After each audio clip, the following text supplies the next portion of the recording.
నమస్తే. అధికారం కార్యక్రమానికి స్వాగతం. నేటి అధికారం కార్యక్రమంలో తెలంగాణలో జనరల్ ఎలక్షన్ జరిగే ముందు కాంగ్రెస్ పార్టీ మేనిఫెస్టోలో 42% రిజర్వేషన్స్ లోకల్ బాడీస్లో బ్యాక్వర్డ్ క్లాస్కి ఇచ్చిన తర్వాతనే మేము స్థానిక సంస్థల ఎన్నికలు జరుపుతామని, ఆ నినాదంతో కాంగ్రెస్ పార్టీ అధికారంలోకి వచ్చిన తర్వాత దాదాపు 2 సంవత్సరాలు గడుస్తున్న స్థానిక సంస్థల్లో రిజర్వేషన్ కొలిక్కి రాకపోగా మా కోర్టులో లేది బంతి కేంద్ర ప్రభుత్వం ఆధీనంలో ఉన్నదని అనేక మెలికల ద్వారా కాంగ్రెస్ ప్రభుత్వం బీసీలను మోసం చేసే పరిస్థితి దాపురించింది. ఈనాటి చర్చలో బీసీలకు పార్టీ పర రిజర్వేషన్లు ఆలోచనే పెద్ద మోసం, దగ అనే అంశంపై నేటి చర్చా కార్యక్రమాన్ని కొనసాగిద్దాం. ఈ చర్చలో పార్టిసిపేట్ చేయడానికి డాక్టర్ జె పూర్ణచంద్ర గారు, retired DGP, all India Bahujan Samaj party జాతీయ కోఆర్డినేటర్గా ఉన్నారు. అలాగే టి చిరంజీవి గారు, retired IAS officer, Telangana BC intellectuals forum చైర్మన్గా కొనసాగుతున్నారు. వీళ్ళిద్దరిని అడిగి ఈ కాంగ్రెస్ పార్టీ గత కొంతకాలంగా గల్లీ నుంచి ఢిల్లీ దాకా 42% రిజర్వేషన్ని బీసీ సంఘ నాయకులతోని, బీసీ ప్రముఖులతోని అనేక కార్యక్రమాలు చేపట్టినా అది కార్యరూపం దాల్చే పరిస్థితి లేదు. స్థానిక సంస్థల ఎన్నికలు తప్పనిసరిగా జరపాలని హైకోర్టు, సుప్రీంకోర్టులో కూడా చాలా వరకు కేసులు పడ్డ దాఖలాలు కనిపిస్తున్నాయి. ఈ సమస్య నుంచి బయటపడడానికి మార్గాలేం కనపడకపోగా తిరిగి పార్టీపరమైన రిజర్వేషన్తోనే మేము ఎలక్షన్లు జరుపుతామన్న నినాదాన్ని బయటకు తెస్తున్నట్టు కాంగ్రెస్ కనపడుతుంది. ఆ విషయంపై మాట్లాడడానికి ముందుగా చిరంజీవులు సార్, మీరు చెప్పండి. తెలంగాణలో కాంగ్రెస్ పార్టీ బీసీలకు పార్టీపర రిజర్వేషన్ అది మోసం, దగానే చూడాలా, లేకుంటే వాళ్ళు నిజంగానే చేస్తారని మీరు అనుకుంటున్నారా?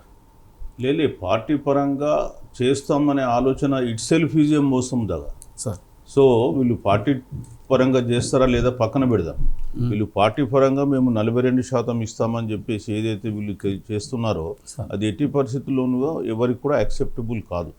ఎందుకంటే మొట్టమొదట వీళ్ళు ప్రామిస్ చేసింది ఏంటి, కామారెడ్డి డిక్లరేషన్లో మేము ఎన్నికలకు వచ్చిన 6 నెలల్లో 42% రిజర్వేషన్లు బీసీలకు చట్టబద్ధంగా ఇస్తామని చెప్పారు. కాబట్టి మీరు చట్టబద్ధం కల్పించకుండా మధ్యలో పార్టీ అనేటువంటి పదం తీసుకొచ్చారు. మీరు పార్టీ పరంగా ఇస్తారు, ఇంకొక అతను పార్టీ పరంగా ఇవ్వడు, అప్పుడు మళ్ళీ అగ్రవర్ణాల వల్ల అక్కడ వచ్చి పోటీ చేస్తారు, మళ్ళీ బీసీ అతను, ఎస్సీ అతను ఓడిపోతాడు. సో అట్లాంటప్పుడు బీసీలకు వచ్చినటువంటి ప్రయోజనం ఏముండదు. వాస్తవానికి గత ఎన్నికలు కూడా పరిశీలిస్తే 22% రిజర్వేషన్ ఇచ్చినప్పటికీ కూడా చాలా పంచాయతీల్లో కానీ జడ్పీటీసీ, ఎంపీటీసీల్లో బీసీలు 22%కి పైబడే ఉన్నారు. సుమారు 33-34% బీసీలు రావడం జరిగింది. కాబట్టి మీరు పెద్దగా ఉరగబెట్టేది ఏం లేదు, మీరు చెప్పేటువంటి వాదనలో పస కూడా లేదు. సో మేమేమంటున్నామంటే, మీరు ఏదైతే ప్రామిస్ చేసినారో ఆ ప్రామిస్కు కట్టుబడండి, ఖచ్చితంగా కేంద్రం పైన ఒత్తిడి పెంచండి, దాన్ని సాధించండి. ఎట్లయితే తమిళనాడు రాష్ట్రంలో 9వ షెడ్యూల్లో పెట్టుకోవడానికి వాళ్ళు 94లో జయలలిత గారు అఖిలపక్ష సమావేశాలు ఏర్పాటు చేశారు. అన్ని పార్టీలను టేబుల్ మీదకి పిలిచి వాళ్ళ అనుమానాలు ఉంటే నివృత్తి చేసి వాళ్ళందరినీ ఢిల్లీకి తీసుకెళ్ళి అక్కడ ఢిల్లీలో ప్రధానమంత్రిని, రాష్ట్రపతిని ఒప్పించి వాళ్ళు తీసుకొచ్చారు. వాళ్ళ పార్లమెంట్ సభ్యులు ఎంత అండి అప్పుడు 39 మంది వాళ్ళు మొత్తం కలిపి. ఈరోజు కాంగ్రెస్ పార్టీకి వాళ్ళ ఇండి కూటమి మద్దతు 37 పార్టీలు, 235 మంది సభ్యులు ఉన్నారు. మరి ఇంకా మీరు 235 మంది సభ్యులని మీరు సాధించకపోతే మీరు ఇంకెప్పుడు సాధిస్తారండి? సో నిజంగా మీకు బీసీలపైన చిత్తశుద్ధి ఉందా? ఇప్పటి వరకు మీరు ఇక్కడ అఖిలపక్ష సమావేశాలు పెట్టారా? ఈ సమావేశాలను ఢిల్లీకి వెళ్ళి ప్రధానమంత్రిని అపాయింట్మెంట్ తీసుకొని కలిశారా? ఇవన్నీ ఏమీ లేకుండా మేము పంపించేసినాం, మా పని అయిపోయింది, మేము మొట్టమొదట ఇక్కడ మార్చ్ 17 రోజు ఇక్కడ బిల్లులు పాస్ చేసి అసెంబ్లీలో గవర్నర్ ఆమోదంతో ఏప్రిల్ 2 రోజు పంపించేసి ఇక మా పని అయిపోయింది అంటే ఎట్లా? ఏదో ఏప్రిల్ 4 రోజు ఒక ధర్నా జరిపితే బీసీ సంఘాలు అందులో పార్టిసిపేట్ చేయడం, వీళ్ళు ఏదో నిజంగా బీసీల పట్ల ప్రేమ ఉన్నట్టుగా ఆగస్టు 5 రోజు ఒక ధర్నా నిర్వహించడం, ఇవన్నీ కూడా హైవాష్ తప్పనలో ఏం లేవు, అంత పసానది లేదు. వాస్తవానికి కాంగ్రెస్ పార్టీ నిజంగా వాళ్ళ పెద్దలు చేయాలని అనుకుంటే వాళ్ళు ఈ పార్లమెంట్ సమావేశాల్లో రేజ్ చేయాల్సింది ఉంది. ఏ ఒక్క రోజు కూడా రాహుల్ గాంధీ రేజ్ చేసింది లేదు, ఏ ఒక్క రోజు కూడా మిగతా సభ్యులు రేజ్ చేసి లేదు. ఎంతసేపు బీహారు స్పెషల్ ఇంటెన్సివ్ రివిజన్ మీద వీళ్ళు పోరాడింది. ఓకే, దాని గురించి నేను కాదంటలే, కానీ ఆ పోరాటంలో మా ఇష్యూ కూడా పోరాటం చేయండి కదా. అట్లనే మేము రేవంత్ రెడ్డి గారు ఇప్పటి వరకు 20 సార్లు ప్రధానమంత్రిని కలిసి ఉన్నాడు. 20 సార్లు ఒక్కసారన్నా మరి మా బీసీ బిల్లు మీ దగ్గరకు వచ్చిందని చెప్పడం లేదు. కాబట్టి వాళ్ళు మళ్ళీ ఇవి రెండు పక్కన పెట్టేసి ఇవాళ హైకోర్టు ఖచ్చితంగా ఎన్నికలు జరపాల్సిన అవసరం ఉందని చెప్పింది కాబట్టి మేము ఏదో పార్టీ పరంగా ఇస్తామంటే దానివల్ల ఉపయోగం లేదు. సో ఈ ఇష్యూను మీరు సైడ్ ట్రాక్ చేయొద్దని చెప్తున్నాం. ఎందుకంటే ఇక్కడ ఉన్నటువంటిది 42% రిజర్వేషన్ ఒక లోకల్ బాడీస్లో కాదు, ఎడ్యుకేషన్ ఎంప్లాయ్మెంట్ రెండిట్లో ఉంది. సో ఈ ఎడ్యుకేషన్ ఎంప్లాయ్మెంట్ రావాల్సింది ఉంది కాబట్టి మీరు ఇప్పటికైనా కేంద్రం దగ్గర ప్రెషర్ పెట్టడానికి అఖిలపక్షం తీసుకెళ్ళండి. ఇవాళ బీజేపీ ఒక అసంబద్ధమైన వాదన ముందుకు తీసుకొచ్చింది, అందులో ముస్లిమ్స్ ఉన్నారు కాబట్టి మేము ఆ బిల్లును అడ్డుకుంటామని. అరే బాబు, ఈ దేశంలో ముస్లింలు బీసీలలో లేనిది ఎప్పుడని మేము అడుగుతున్నాం. 73లో ఇక్కడ మన దగ్గర ముస్లిం కమ్యూనిటీస్ 6 కమ్యూనిటీస్ మన బీసీ లిస్టులో వచ్చినాయి. బీసీఏలో 2 ఉన్నాయి, బీసీబీలో 4 కమ్యూనిటీస్ ఉన్నాయి. మీరు అవి లేనట్టు మాట్లాడుతున్నారు. 2007లో అప్పుడున్నటువంటి రాజశేఖర్ రెడ్డి ముఖ్యమంత్రి గారు 14 కులాలను బీసీఈలో చేర్చి ఇచ్చినప్పుడు 4% రిజర్వేషన్ ఇచ్చినప్పుడు హైకోర్టు 2010లో కొట్టేసింది. తర్వాత రాష్ట్ర ప్రభుత్వం సుప్రీంకోర్టుకి అప్పీల్కి వెళ్ళిందా, సుప్రీంకోర్టులో పెండింగ్ ఉంది. మీకు ఏమన్నా అబ్జెక్షన్ ఉంటే సుప్రీంకోర్టులో ఫైట్ చేసుకుండా కేసు ఉంది కదా. ఇవాళ మీరు పాలిస్తున్న రాష్ట్రాల్లో గుజరాత్లో కానీ, రాజస్థాన్లో కానీ, మధ్యప్రదేశ్లో కానీ, యూపీలో కానీ ముస్లిం కులాలు లేవా? స్వయాన ప్రధానమంత్రి గారే 2021-22 అనుకుంటాను ఆయన ఇంటర్వ్యూ ఇచ్చారు.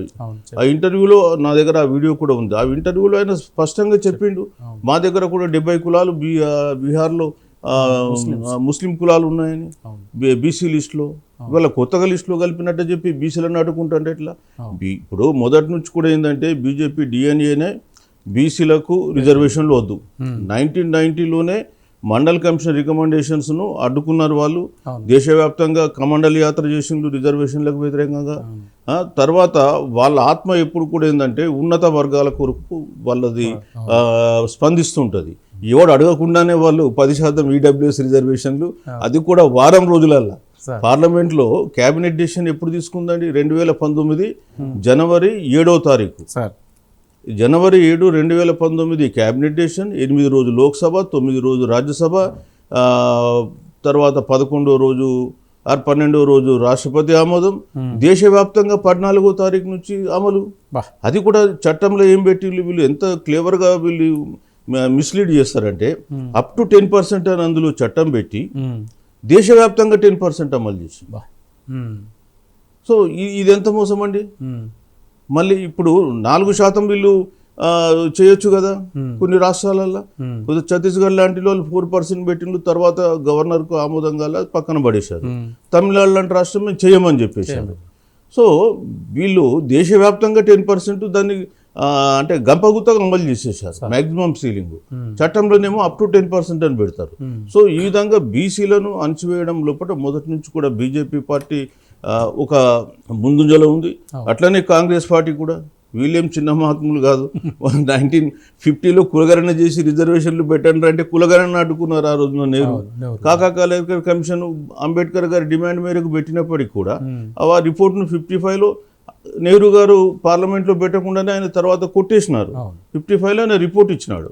55 రిపోర్ట్ ఆ రోజు అమలై ఉండుంటే ఎన్ని లక్షల ఉద్యోగాలు బీసీలు పొందేవాళ్ళు. 1961లో అది కొట్టేసుకున్న తర్వాత బీసీల విషయాలు మేము కేంద్రం పట్టించుకోము, ఇక రాష్ట్రాలకని చెప్పి ఒక మెమో ఇచ్చాడు. వీళ్ళు రూలింగ్లో ఉన్నన్ని రోజులు మళ్ళీ బీసీ కమిషన్ రాలే.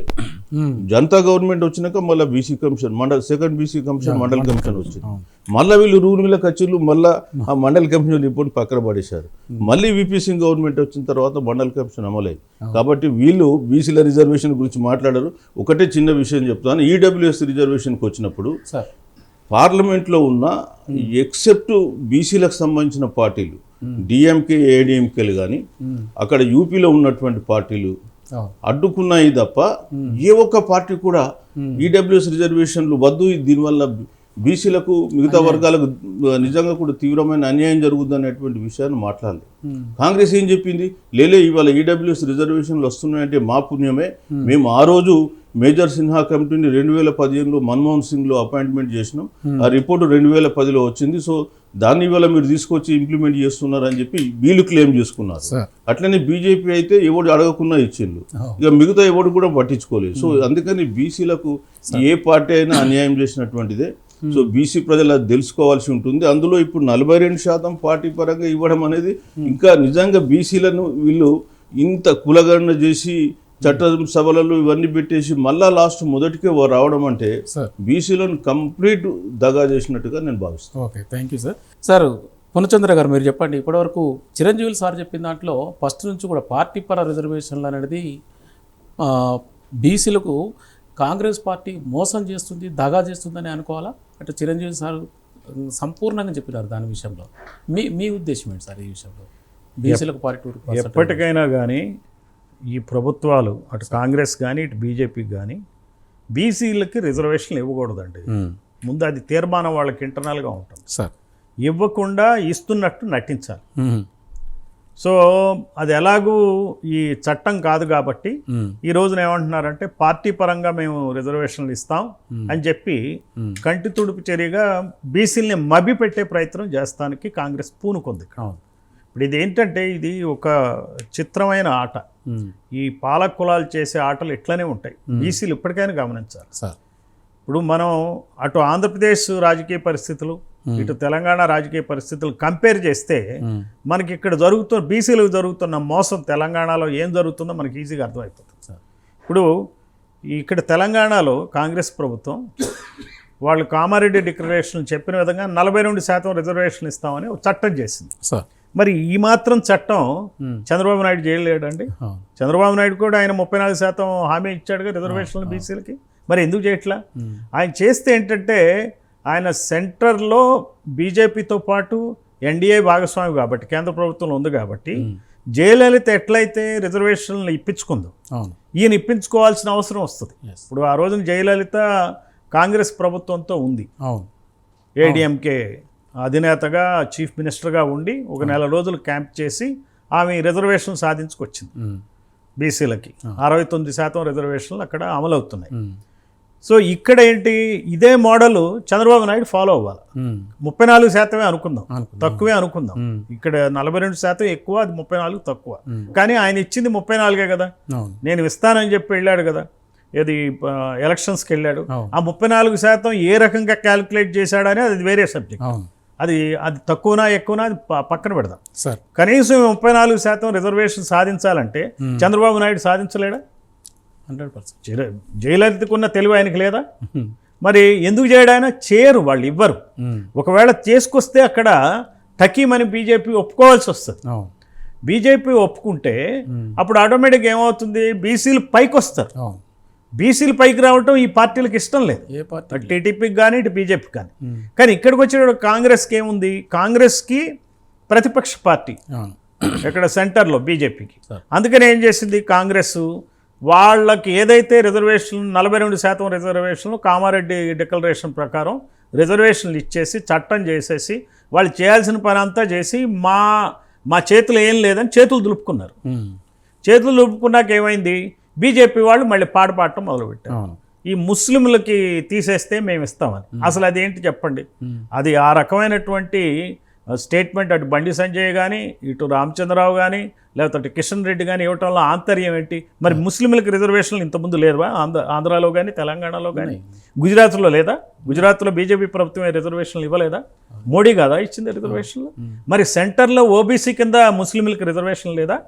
లేదా ఈడబ్ల్యూఎస్ కింద మరి ఓసీ ముస్లింలకు రిజర్వేషన్లు ఇచ్చింది మోడీ కాదా? 2019లో 10% రిజర్వేషన్లు ఓసీ ముస్లింలకు కూడా రిజర్వేషన్లు ఉన్నాయి కదా. మరి ఇక్కడ ఎందుకు అడ్డం చెప్తున్నారు? ఇందులో 2 అంశాలండి. ఒక అంశం బీసీల ఈ విషయాన్ని అర్థం చేసుకోవట్లా, తెలుసుకోవట్లా. ఇది మనల్ని మోసం చేస్తున్నారు, బీసీలను చులకనగా చూస్తున్నారు అనే విషయం బీసీలకు ముందు అర్థం కావట్లా. ఏమోలే వస్తుందేమోలే ఇస్తారులే అనే ధోరణిలో కూర్చున్నారు. బీసీ నాయకులు కూడా సంఘాలు కూడా దీని విషయం మీద కాంగ్రెస్ చేసింది కదా, ఇవ్వాల్సింది బీజేపీ కదా అని ఒక నిర్లిప్త ధోరణి. అంటే నిజం తెలిసి కూడా రాదని తెలిసి కూడా వీళ్ళు కూడా తానంటే తందాన పడటం స్వల్పకాలిక ప్రయోజనాల కోసం.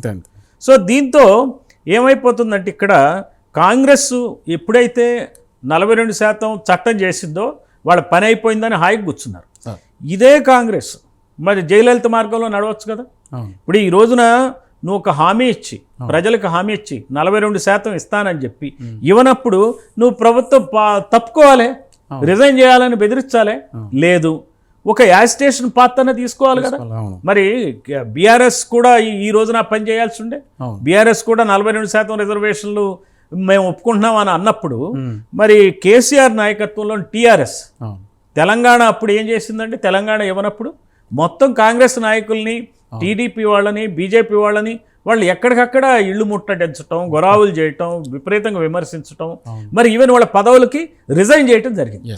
ఈ రోజున ఏ ఒక్క పార్టీ అయినా బీఆర్ఎస్ పార్టీ నిర్ణయించుకుని, ఇప్పుడు మన కేసీఆర్ కూడా ఆయన ఏంటి సిద్ధహస్తుడు, ఏ ఎలక్షన్ ఆయన రిజైన్ చేసి మళ్ళీ ఎలక్షన్కి వెళ్ళటం అనే ప్రయోగం ద్వారానే ఆయన తెలంగాణ సాధించాడు.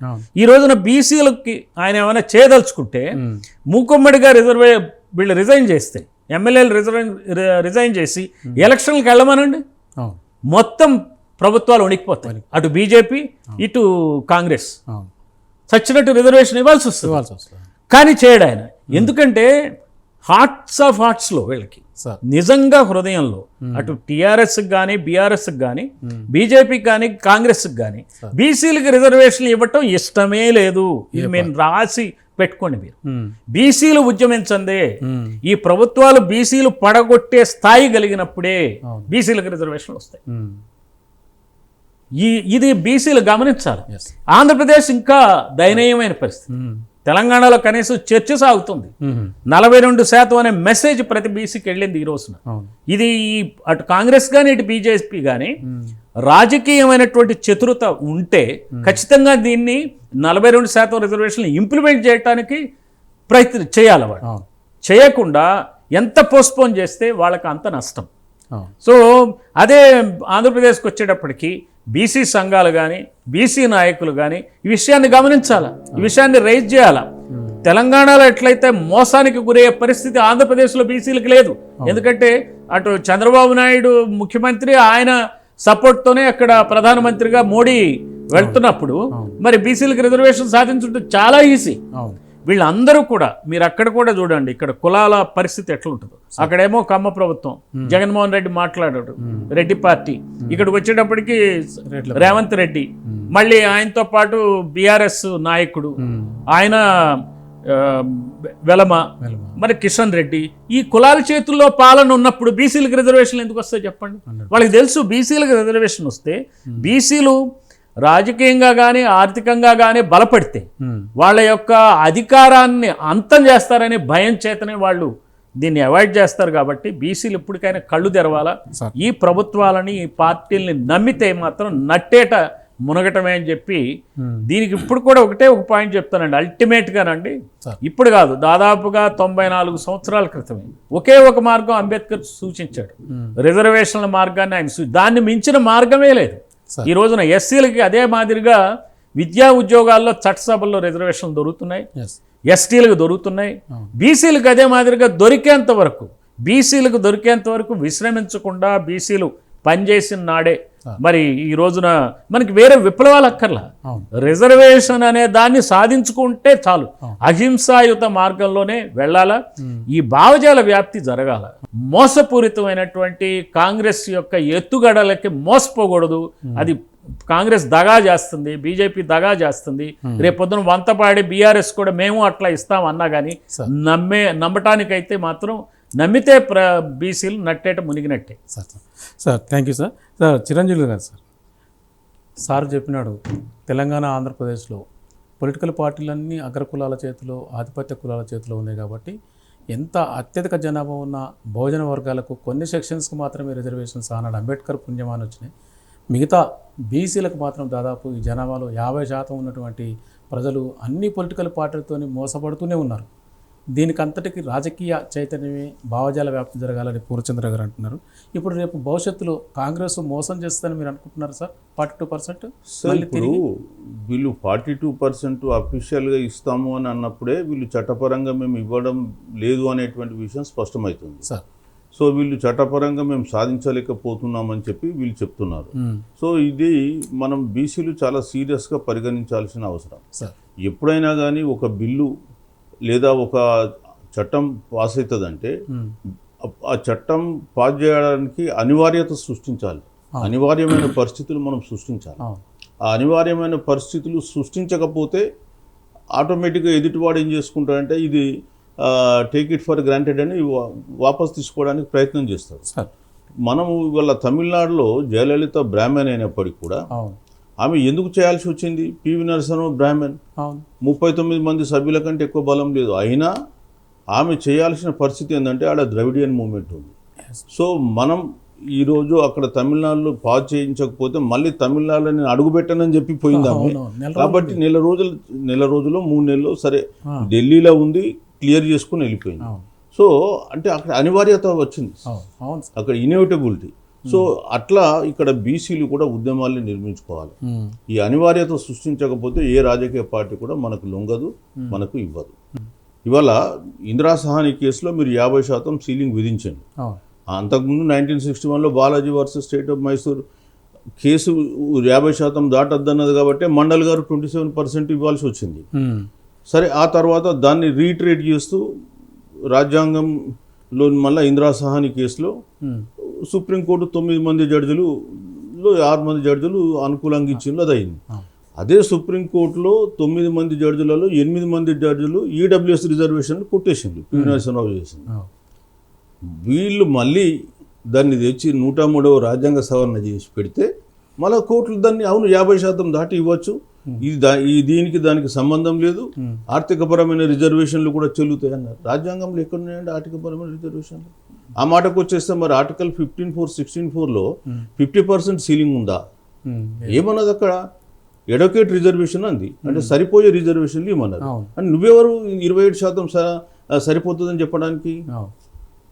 ఇవాళ నా జనాభా బీసీలది ఇవాళ మనం లెక్కలు తీస్తే కనీసం 55%, 56%, తెలంగాణలో 56 అని ఆఫీషియల్గా చెప్తున్నారు. గతంలో చేసినప్పుడు 61% ఉండే. సరే ఒక 2-3% అటు ఇటు పక్కన పెట్టినా మా జనాభా 55-56% ఉంది. మరి దాని ప్రకారం మాకు రావాలి కదా. సో మేమేమంటున్నామంటే కేవలం విద్యా ఉద్యోగాలు ఈ స్థానిక సంస్థలే కాదు, ఈవెన్ చట్టసభల్లో కూడా బీసీలకు రిజర్వేషన్ రావాల్సినటువంటి పరిస్థితి వల్ల ఉంది. అదేవిధంగా బీసీ మహిళలకు కూడా చట్టసభల్లో రిజర్వేషన్లు రావాల్సినటువంటి పరిస్థితి ఉంది. సో అందుకనే బీసీలు ఈ అనివార్యత సృష్టించడానికి ఒక పెద్ద మూమెంట్ వీళ్ళు ప్లాన్ చేసుకోకపోతే రేపు తెల్లారి ఇవన్నీ కూడా మనకు లాస్ట్కి ఏమైపోతుందంటే ఇంత చేసిన తర్వాత వీళ్ళు బిల్లులు కాగితాలన్నీ కూడా చెత్త కాగితాలాగానే అయిపోతాయి, చిత్తు కాగితాలు తప్ప మనకు పనికొచ్చేటువంటి కాగితాలు కాకుండా తయారవుతాయి. కాబట్టి బీసీలే ఉద్యమించాలి. ఇవాళ బీసీలు ఇంత జరుగుతున్న రాష్ట్రంలో వాళ్ళు అనుకున్నంత ఉద్యమం తీవ్రంగా కావడం లేదు. సో ఇవాళ దేశంలో ఇక్కడే ఉందంటుండ్రు. సో ఇంకో విధం కూడా నేను చెప్పగలను, రిజర్వేషన్స్ 3000 సంవత్సరాలు ఈ దేశంలో ఎవరు అనుభవించలేండి? మీ వర్ణ వ్యవస్థను అడ్డంగా పెట్టుకొని ఈ కులానికి ఇదే ఉండాలని చెప్పి మీరేమో రాజ్యాధికారము ఆస్తులు అన్ని మీరు సంక్రమించుకుని మీరు అనుభవించి కేవలం బీసీలకు వచ్చేసి ఎంత అంటే ఒక 40-50 సంవత్సరాలు కూడా కాలేదు. 1993 కదా అంతే కేంద్రంలో వచ్చింది. తర్వాత వచ్చేసి మొత్తం మీరు 93 నుంచి ప్రైవేటైజేషన్ స్టార్ట్ చేస్తారు. ఈ ప్రైవేటైజేషన్లో మీరు ఉద్యోగాలు నింపుతలే. ఈ రోజు కూడా కేంద్రంలో 40 లక్షల ఉద్యోగాలలో 30 లక్షలే ఫిలప్ అయినాయి, 10 లక్షల ఖాళీలు ఉన్నాయి. మరి ఆ 10 లక్షలు ఫిలప్ చేయండి. బీసీలకు ఈ రోజు కూడా బీసీలు 22% లేరు కేంద్రంలో. ఐఐటి ఐఎంలో లాంటి దగ్గర అయితే 4% ఉన్నారు. మరి బీసీలకు బ్యాక్లాగ్ వేకెన్సీస్ ఫిలప్ చేయండి, ప్రమోషన్లలో మాకు కూడా రిజర్వేషన్లు పెట్టండి. మనం ఏమి అడుగుతామో లేవు. అడగకపోతే ఎట్లా ఉంటుంది? కేంద్రం ఇవాళ 10 లక్షల ఉద్యోగాలు బీసీలకు ఇవ్వాలి, లేదా ప్రైవేట్లో కూడా పెట్టండి. సో ఇది మనం డిమాండ్ చేయకపోతే రేపు బీసీలు ఎట్లా ఎదుగుతారండి? ఆల్రెడీ ఇవాళ బీసీలు బిలియనియర్ శాతం తీస్తే గత దశాబ్ద కాలంలో తగ్గుతూ వస్తున్నారు, ఇంకో దశాబ్ద కాలంలో జీరో అవుతుంది. అంటే ఇంతసేపు బీసీలు మళ్ళా పాతకాలంలో ఉన్నట్ట వర్ణాశ్రమ ధర్మాలకు పోవాలనా వీళ్ళ ఉద్దేశం? సో అందుకనే బీసీలు ఇప్పటికైనా కళ్ళు తెరిచి మీరు పోరాటం చేయండి, అనివార్యత సృష్టించండి, గవర్నమెంట్లకు డెడ్ లైన్లు పెట్టండి, 100% దిగొస్తారు, పనిచేస్తారు. లేకపోతే ఈ గవర్నమెంట్లు ఏది కూడా పట్టించుకోదు. బీసీలకు కూడా సొంత పార్టీలు రావాలి, ఆ పార్టీల ఆధ్వర్యంలో పోరాటం చేయాలి. Right sir. పూర్ణచంద్ర గారు, ఇదంతా కూడా బీసీలు చైతన్యవంతం కావాల్సిందే, బీసీలు రాజకీయ పార్టీలు పెడితే తప్ప దీనికి మోక్షం లేదంటున్నారు చిరంజీవి సార్. ఇప్పుడు బీసీల్లో ఒక ఆలోచన అయితే వచ్చిందండి సార్. ఆలోచన రాబట్టే మొన్న ఎలక్షన్ల ముందు ఏం చేశారంటే 42% రిజర్వేషన్లు ఇస్తాము బీసీలకు అని చెప్పి ఎరవేశారు. బీసీలు కాంగ్రెస్ వైపు మొగ్గు పెట్టి చేశారు. అలానే అక్కడ కూడా ఆంధ్రప్రదేశ్లో కూడా మరి బీసీలకు వేరే చాలా తాయిలాలు అలాగే. సెపరేట్ బీసీ సప్లాన్ పెట్టడం ఇవన్నీ చేసి సో బాగానే వాళ్ళు ట్రై చేసి వాళ్ళకి తెలుసుది పాలక కులాల నాయకులకి ఏంటంటే బీసీల్లో చైతన్యం వచ్చిందనేది తెలుసు, గమనిస్తున్నారు బీసీలు. ఇప్పుడు బీసీలు ఏంటంటే ఇదే మాదిరిగా ఈ పాలన సాగితే వీళ్ళకి రేపొద్దున ఏవైతే ప్రభుత్వాలు వెళ్తున్నాయో అవి మొత్తం శంకరగిరి మాన్యాలు పట్టాల్సింది, ఓడిపోతాయి, అందులో డౌట్ లేదు. కాకపోతే వాళ్ళు ఓడిపోవటం వల్ల బీసీలకు వచ్చే నష్టం ఏంటి, లాభం ఏంటి?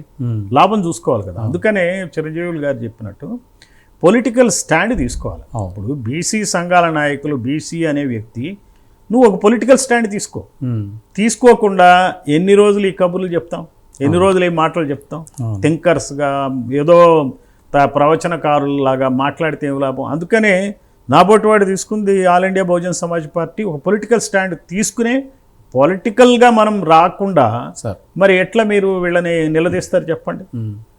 మామూలుగా మీకు ఎవరు రాజకీయ శత్రువులు ఎవరు అనేది మీరు డిఫైన్ చేయకుండా రాజకీయ యుద్ధం ఎట్లా చేస్తారు?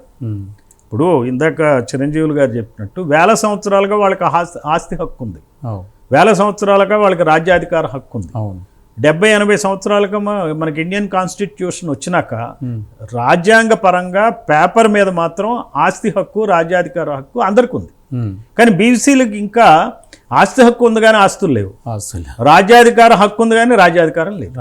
ఎట్లొస్తుంది రాజ్యాధికారం? సో ఇక్కడ డెమోక్రసీలో ఓటు చైతన్యంతో రావాలి, పొలిటికల్ స్టాండ్ తీసుకోవాలి. ఈ నాయకులను అసలు నమ్మొద్దు. ఈ పార్టీల్లో పనిచేసే బీసీ నాయకులందరూ తెలంగాణ ఉద్యమాన్ని ఎగ్జాంపుల్గా తీసుకుంది. తెలంగాణ ఉద్యమంలో ఎట్లయితే అన్ని పార్టీలకు అతీతంగా కలిసి తెలంగాణ కోసం కష్టపడితే ఎట్లయితే తెలంగాణ సాధించారో అదే మాదిరిగా మరి బీసీల హక్కును సాధించడం కోసం ప్రతి ఒక్క బీసీ బయటికి రావాలి. బయటకు వచ్చి పొలిటికల్ స్టాండ్ తీసుకుని ఫైట్ చేయిందే మనకి న్యాయం జరగదు. అందుకనే ఆ తెలంగాణలో 5% జనాభా ఉన్న కులాల నాయకులు 90% ఉన్న జనాభా ఉన్న కులాలని ఏళ్తున్నారు. అదే ఆంధ్రప్రదేశ్లో 8% జనాభా ఉన్న కులాల నాయకులు మరి 92% ఉన్న మిగిలిన కులాలను ఏళ్తున్నారు. ఇది తెలుసుకోవాలి, బీసీలు తెలుసుకోవాలి. ఎస్సీలతో, ఎస్టీలతో, ముస్లింలతో కలిసి పనిచేయాలి. నేను అందుకనే all India Bahujan Samaj party ముఖ్యంగా ఈ వేదిక ద్వారా చెప్పదలుచుకున్నా, బహుజనుడు అంటే ఎస్సీఏ కాదు, ఎస్సీ, ఎస్టీ, బీసీ, ముస్లింలు అందరూ అంటే అంటే మెజారిటీ ప్రజలు. అందువలన మెజారిటీ ప్రజలు అందరూ మనం కలిసి పనిచేస్తేనే కానీ వీళ్ళని మనం అడ్డుకోలేం. సో ఆ రకంగా గనక మనం ముందుకెళ్ళకపోతే ఈ 42% రిజర్వేషన్లు, 34% రిజర్వేషన్లు అట్లానే పేపర్ మీద ఉంటాయి. Thank you sir. ఇవాళ చర్చలో బీసీలకు పార్టీ పర రిజర్వేషన్ల ఆలోచనే మోసం, దగా అనే అంశం మీద చక్కటి సూచనలు సలహాలు చేసినారు. బీసీలు ముఖ్యంగా పొలిటికల్ పార్టీలో చేరో, పొలిటికల్ పార్టీలు సొంతంగా పెట్టుకొని రాజ్యాధికారం వైపు పోరాడకుండా కేవలం సంఘాలు ఆలోచనలతోనే పని కాదన్న సలహాలు, సూచనలు డాక్టర్ పూర్ణచంద్రరావు గారు అలాగే చిరంజీవులు గారు మంచి సలహాలు ఇచ్చినారు. వేరే అంశంపై తిరిగి నెక్స్ట్ వీక్ వెళ్దాం. ఈ చర్చలో పాల్గొన్నందుకు చిరంజీవులు గారికి, పూర్ణచంద్ర గారికి ధన్యవాదాలు. నమస్తే.